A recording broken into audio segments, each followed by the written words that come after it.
Assalamualaikum warahmatullahi wabarakatuh. Waalaikumsalam warahmatullahi wabarakatuh. Bagaimana kabarnya anak-anak? Baik. Alhamdulillah, kita masih diberikan kesehatan oleh Allah Subhanahu wa taala sehingga bisa melaksanakan pembelajaran seperti biasanya.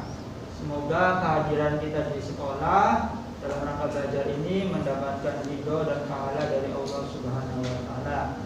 Amin, amin ya rabbal alamin. Nah, sebelum kita mulai, mari kita bersama-sama membaca doa terlebih dahulu supaya kita diberikan kemudahan dalam belajar, diberikan ilmu yang bermanfaat yang akan dipimpin oleh Khairullah. Silakan kepada Khairullah untuk memimpin pembacaan doa. Sebelum kita belajar, mari kita membaca doa.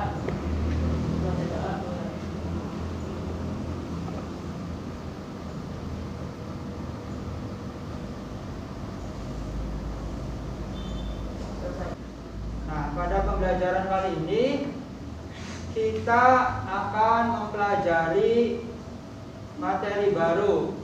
Nah, sebelum materi baru, Bapak akan mengecek kehadiran terlebih dahulu. Yang tidak hadir hari ini ada enggak? Ada. Ada enggak hari ini? Nah, ya, syukur kalau semuanya dalam keadaan sehat. Semoga semuanya tetap dalam keadaan sehat walafiat. Amin, amin ya rabbal alamin. Untuk persepsi atau mengulas pembelajaran lalu. Pada pembelajaran lalu kita membahas tentang apa? Tentang Wali Songo, tentang sejarah masuknya Islam ke Indonesia ataupun Nusantara.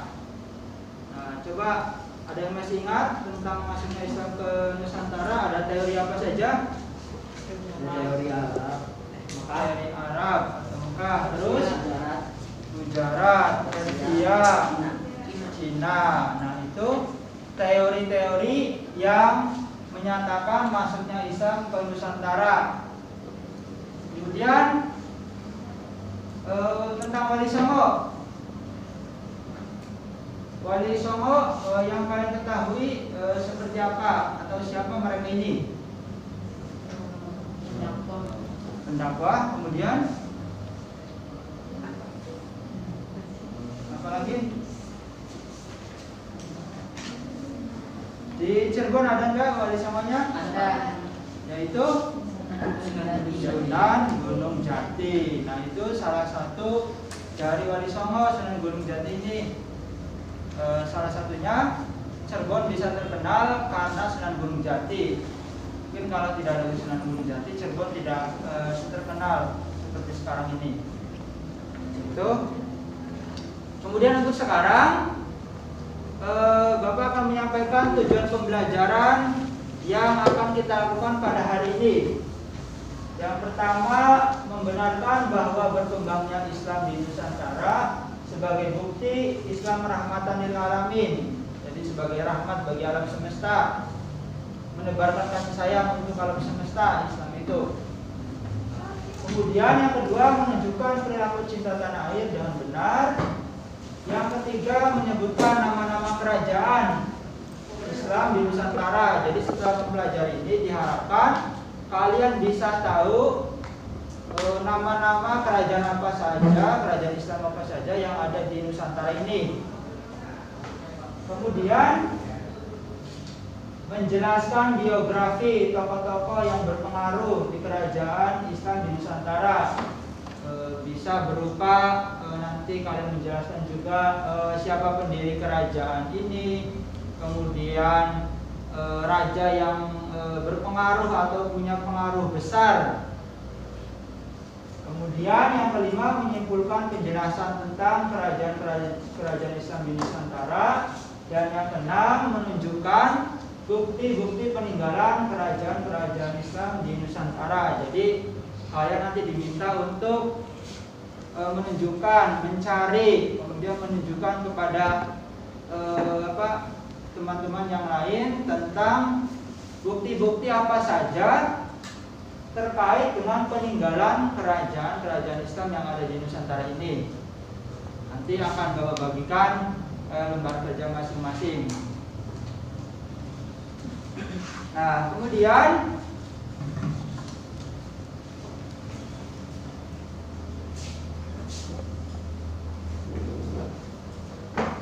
Bapak akan menjelaskan sedikit gambaran umum dari materi kerajaan Islam di Indonesia atau Nusantara. Jadi di Nusantara itu, sebagaimana kita ketahui pada pelajaran lalu, membahas tentang masuknya Islam. Kemudian ada Wali Songo.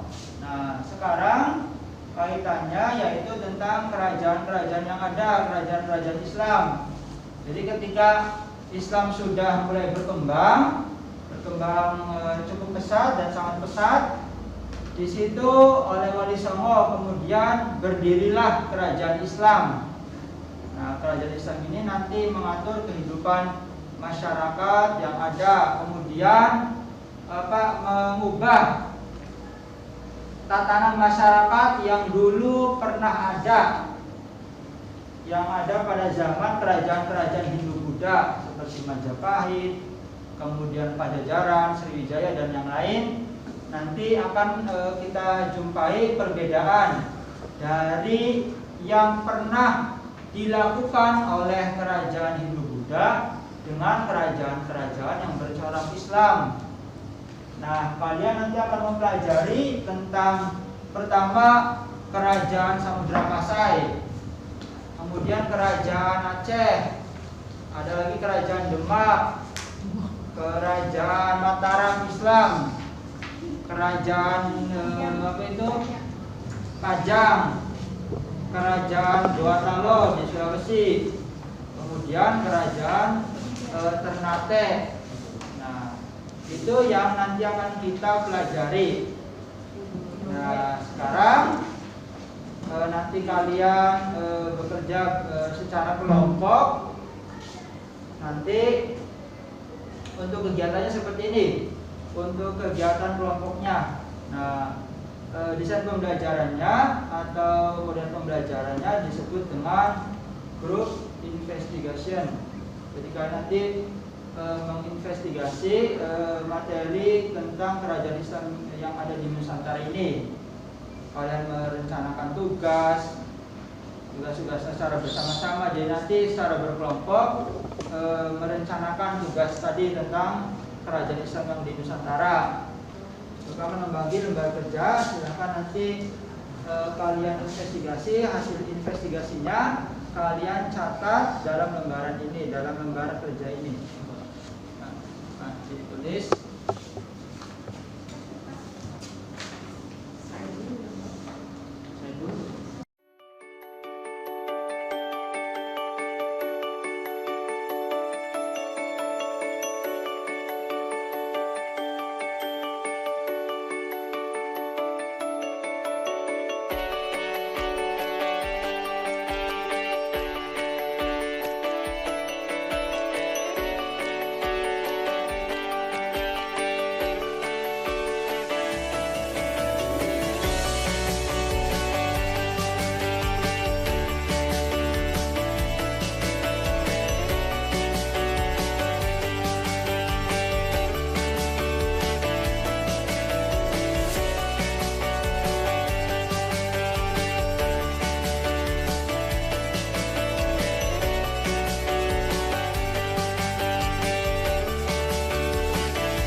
Assalamualaikum warahmatullahi wabarakatuh. Waalaikumsalam warahmatullahi wabarakatuh.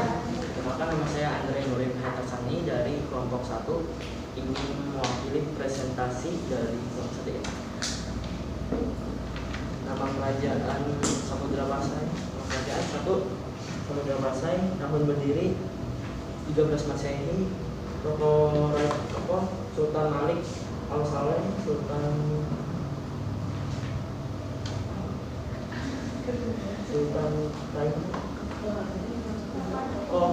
Zainal Abidin, Sultan Malik Az-Zahir. Prestasi menguasai Selat Malaka. Bukti peninggalan jejak berupa papan dengan batu nisan yang indah bentuknya. 2. Kerajaan Aceh, tahun berdiri 1514 sampai 1528 Masehi. Assalamualaikum warahmatullahi wabarakatuh. Waalaikumsalam warahmatullahi wabarakatuh. Saya perwakilan dari kelompok 2 ingin mempresentasikan lembar kerja peserta didik yang dikerjakan oleh kelompok kami. Pertama, nama kerajaan yang pertama adalah Kerajaan Mataram. Tahun berdiri kerajaan tersebut adalah 1586 Masehi. Tokoh rajanya adalah Sultan Agung Hanyakarakusuma. Prestasinya antara lain memperluas daerah kekuasaannya meliputi Jawa sampai Madura, kecuali Banten dan Batavia, Palembang, Jambi, dan Banjarmasin. Kerajaan Demak. Kerajaan Demak ini adalah kerajaan yang dibuat atau dibangun, didirikan pada zaman Wali Songo dan merupakan kerajaan kedua dan kerajaan pertama di Pulau Jawa, Kerajaan Demak ini. Nanti Wali Songo membangun sistem pemerintahan di situ di Demak. Demak itu daerah Jawa Tengah. Didirikan oleh Raden Fatah tahun 1500 sampai 1518 Masehi, bergelar Sultan Alam Akbar Al-Fatah.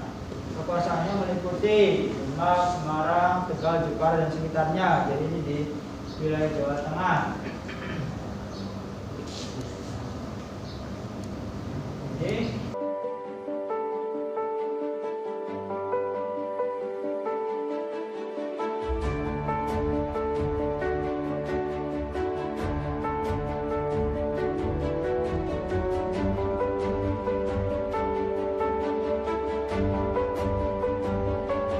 itulah pembelajaran kita pada hari ini, dan dapat informasikan untuk pembelajaran minggu depan kita akan mempelajari tentang sifat-sifat terpuji, yaitu optimis, ikhtiar, dan juga tawakal. Dan nanti di situ ada pembahasan tentang hukum bacaan qalqalah. Nah, itu saja pembahasan kita pada kesempatan kali ini. Semoga yang kita pelajari bermanfaat, dan kita akan menutup pembelajaran pada hari ini dengan bersama-sama berdoa yang akan dipimpin oleh Herullah. Sebelum kita pulang, mari kita membaca doa. Membaca doa dimulai.